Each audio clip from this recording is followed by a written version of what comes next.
L'histoire se déroule dans un environnement de bureau classique, où les tensions raciales et les dynamiques de pouvoir sont au cœur de l'intrigue.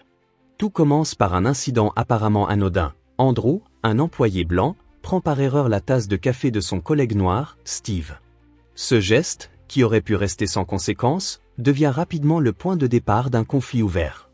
Andrew, loin de s'excuser, s'emporte et se moque de Steve, insinuant que sa tasse serait sale à cause de lui, et profère des remarques racistes à peine voilées. Il affirme même que, lorsqu'il deviendra le patron, il instaura des règles pour séparer les mugs selon les employés, sous-entendant une ségrégation basée sur la couleur de peau. Cette scène met en lumière la banalisation du racisme ordinaire dans certains milieux professionnels, et la facilité avec laquelle certains individus affichent leur mépris envers leurs collègues sous couvert de plaisanterie ou d'autorité future. Steve, blessé mais digne, ne répond pas à la provocation et tente de minimiser l'incident. Peu de temps après, le patron actuel convoque Steve dans son bureau. Il lui annonce qu'après avoir évalué ses performances et ses compétences en communication, la direction a décidé de le promouvoir au poste de chef de branche.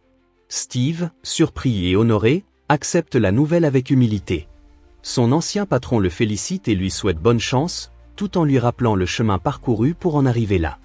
La situation bascule alors complètement. Andrew, qui se voyait déjà à la tête du bureau, se retrouve sous les ordres de Steve. Mais au lieu de tirer des leçons de son comportement, il laisse éclater sa frustration et commence à instaurer une ambiance de travail toxique. Il impose de nouvelles règles absurdes, séparant les employés selon leur statut, réservant la machine à café à la direction, et créant une hiérarchie rigide et discriminatoire. Il va jusqu'à instaurer une table des subalternes à la cantine, forçant certains collègues à s'asseoir à part, sous prétexte qu'ils ne sont pas des égaux. Face à ces mesures, l'équipe est choquée.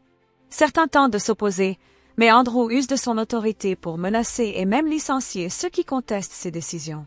Il demande à Steve de rédiger une lettre de démission, pensant ainsi se débarrasser de lui définitivement. Mais c'est alors qu'un retournement de situation se produit. Steve découvre des messages laissés sur le répondeur du bureau. Le premier est du PDG de la société, qui informe Steve qu'il a été alerté du comportement raciste d'Andrew par un autre employé. Le PDG rappelle que de tels propos sont inacceptables et demande à Steve de prendre les mesures nécessaires. Le second message est de l'ancien patron, qui félicite Steve pour sa promotion et l'encourage à instaurer un climat de respect et d'équité. Confronté à la réalité de ses actes, Andrew tente de se justifier, affirmant qu'il ne faisait que plaisanter. Mais il est trop tard. Steve, désormais soutenu par la direction, lui demande de quitter immédiatement les lieux.